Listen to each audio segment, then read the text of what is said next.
স্বাগত আন্তর্জাতিক সংবাদে, সাথে আছি আমি নুজহাত রহনুমা।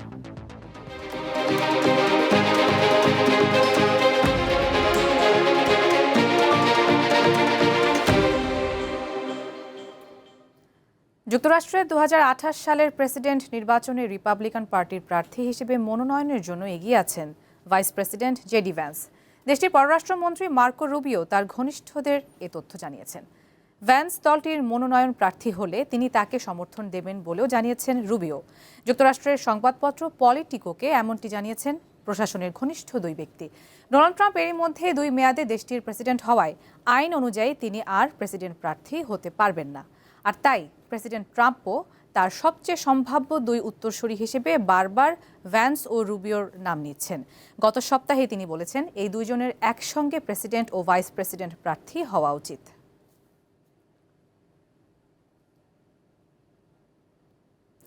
রাশিয়া থেকে একটি পণ্যবাহী ট্রেন ইরানের আফরিন বন্দরে পৌঁছেছে। এর মধ্য দিয়ে প্রথমবারের মতো রাশিয়া থেকে কোনো পণ্যবাহী ট্রেন ইরানের এই বন্দরে পৌঁছল। এর মাধ্যমে রেলভিত্তিক লজিস্টিক সক্ষমতা ও আন্তর্জাতিক বাণিজ্য সংযোগে নতুন একটি মাইল ফলক অর্জন করল ইরান। দেশটির আধা সরকারি সংবাদ সংস্থা তাসনিম জানায়, মস্কো থেকে ছেড়ে যাওয়া ট্রেনটি 10 দিন পর শনিবার ইরানে পৌঁছায়। পণ্যবাহী এই ট্রেনে 62টি কন্টেইনার রয়েছে, সেগুলোতে কাগজ, পাল্প ও অন্যান্য পণ্য রয়েছে। ইরান রেলওয়ের বাণিজ্য ও পরিচালনা বিভাগের উপপরিচালক মোর্তেজা জাফরি জানান, বর্তমানে রাশিয়া থেকে গড়ের প্রতি 10 দিন পরপর একটি ট্রেন সেখানে পৌঁছায়। খুব শিগগিরই যাত্রাবিরতি কমিয়ে ট্রেন চলাচলের সংখ্যা বাড়ানোর পরিকল্পনা রয়েছে।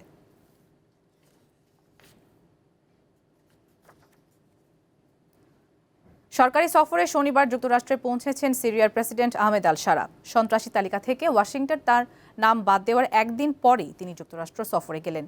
আগামীকাল শারা হোয়াইট হাউসে যুক্তরাষ্ট্রের প্রেসিডেন্ট ডোনাল্ড ট্রাম্পের সঙ্গে বৈঠক করবেন। বিশ্লেষকরা বলছেন, 1946 সালের পর যুক্তরাষ্ট্রের ওয়াশিংটনে কোনো সিরীয় প্রেসিডেন্টের প্রথম সফর এটি। সিরিয়ার একটি কূটনৈতিক সূত্র বার্তা সংস্থা এএফপিকে জানিয়েছে, যুক্তরাষ্ট্র দামেস্কের কাছে একটি সামরিক ঘাঁটি স্থাপনের পরিকল্পনা করছে।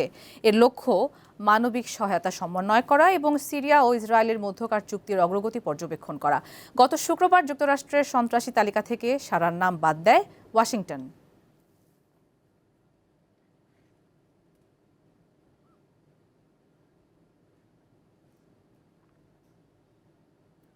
দক্ষিণ আফ্রিকায় অনুষ্ঠিত হতে যাওয়া টি-20 সম্মেলন বর্জনের ঘোষণা দিয়েছে যুক্তরাষ্ট্রের প্রেসিডেন্ট ডোনাল্ড ট্রাম্প। দক্ষিণ আফ্রিকায় শ্বেতাঙ্গদের উপর নিপীড়নের অভিযোগ তুলে এই ঘোষণা দেন তিনি। শুক্রবার সামাজিক যোগাযোগ মাধ্যমে এই তথ্য জানায় ট্রাম্প। পোস্টে তিনি বলেন, জি-20 সম্মেলন দক্ষিণ আফ্রিকায় অনুষ্ঠিত হওয়া একেবারেই লজ্জাজনক। তিনি দাবি করেন, শ্বেতাঙ্গ আফ্রিকানরা হত্যা ও নির্যাতনের শিকার হচ্ছে, তাদের জমি ও খামার অবৈধভাবে দখল করা হচ্ছে। ট্রাম্প বলেন, এই মানবাধিকার লঙ্ঘন অব্যাহত থাকলে যুক্তরাষ্ট্রের কোনো সরকারি কর্মকর্তা এই সম্মেলনে যোগ দেবে না। দক্ষিণ আফ্রিকার পররাষ্ট্র মন্ত্রণালয় বলেছে, শ্বেতাঙ্গ জনগোষ্ঠীর ওপর নিপীড়নের অভিযোগ ভিত্তিহীন।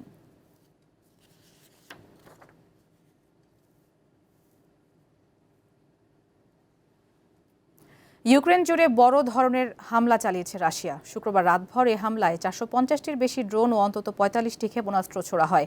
এতে 11 জন প্রাণ হারিয়েছে। এছাড়া রাতভর চালানো হামলায় ইউক্রেন জুড়ে বড় ধরনের বিদ্যুৎ বিপর্যয় দেখা দিয়েছে। রাশিয়ার ছোড়া 45টি ক্ষেপণাস্ত্রের মধ্যে মাত্র 9টি প্রতিহত করতে পেরেছে দেশটি। আর জ্বালানি মন্ত্রী জানান, রাশিয়া আবারও ইউক্রেনের জ্বালানি অবকাঠামোর উপর ব্যাপক হামলা চালাচ্ছে। বিভিন্ন অঞ্চলে জরুরি বিদ্যুৎ সরবরাহ বন্ধ রাখা হয়েছে। বিদ্যুৎ ব্যবস্থা স্থিতিশীল হলে তা পুনরায় চালু করা হবে বলে তিনি জানিয়েছেন।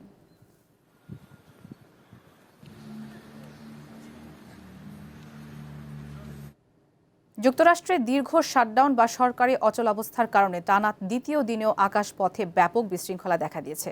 শনিবার একদিনেই 1400টির বেশি ফ্লাইট বাতিল করা হয়েছে। বিবিসি জানায়, শনিবার ওইসব ফ্লাইট বাতিল করা হয়। Flight tracking site FlightAware জানিয়েছে, শনিবার প্রায় 6000 ফ্লাইট বিলম্বিত হয়েছে, যদিও শুক্রবার এই সংখ্যা ছিল 7000-এর বেশি।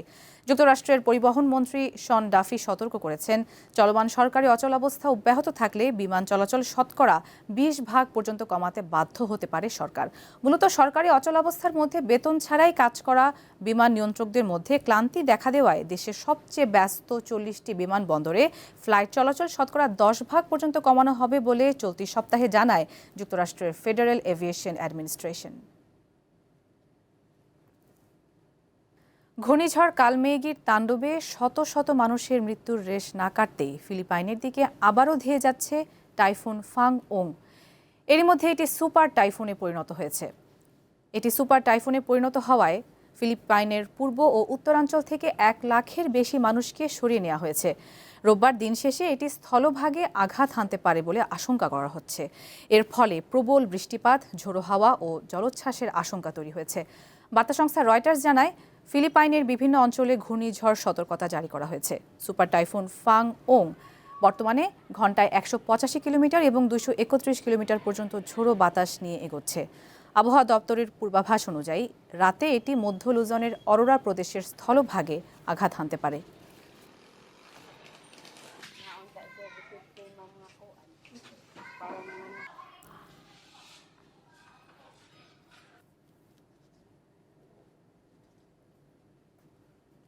যুদ্ধবিরতি কার্যকর হওয়ার 1 মাস পার হলেও নানা অজুহাতে ফিলিস্তিনের অবরুদ্ধ গাজায় হামলা ও সহিংসতা চালিয়ে যাচ্ছে ইসরায়েল।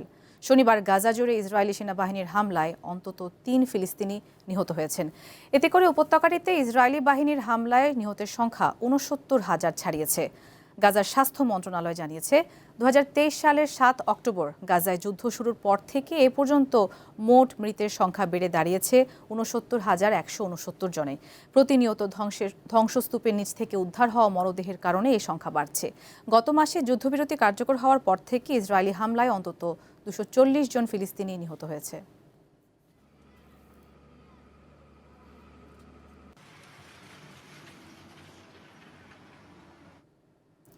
মালয়েশিয়ার কুয়ালালামপুরে আয়োজন করা হয় দেশটির সবচেয়ে বড় বিড়াল প্রদর্শনী এক্সপো কোটিং।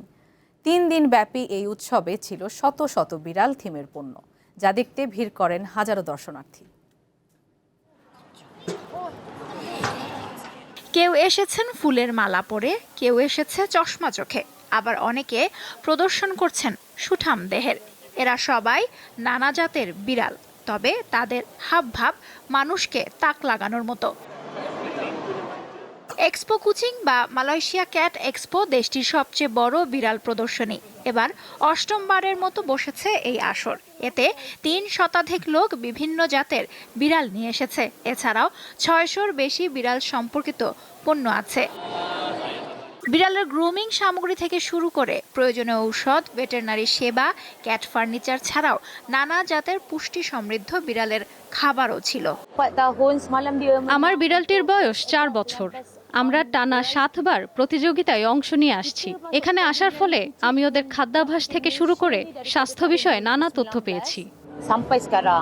আয়োজকদের মতে এক্সপো কুচিং শুধু বিড়াল প্রেমীদের মিলন মেলা নয়, বরং দায়িত্বশীলভাবে পোষা প্রাণী কিভাবে পালতে হবে তা নিয়ে সচেতনতা তৈরির একটি গুরুত্বপূর্ণ প্ল্যাটফর্ম।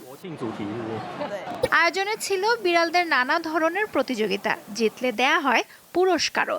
এবছর 20,000-এরও বেশি দর্শনার্থী আসেন বিড়ালদের খুনসুটি দেখতে। লুৎফা ফৌজিয়া, দীপ্ত, বার্তাকক্ষ।